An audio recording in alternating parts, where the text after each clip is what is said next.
Pushpa syndicate member Tirupati से आया, धंधे की बात करनी है मुरुगन भाई से। मुरुगन साहब बिजी है मीटिंग में, जब खाली होंगे तब मिल लेंगे।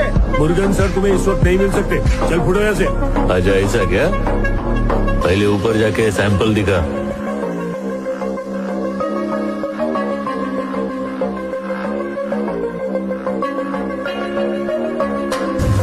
एक नंबर माल है, सोना है रे सोना।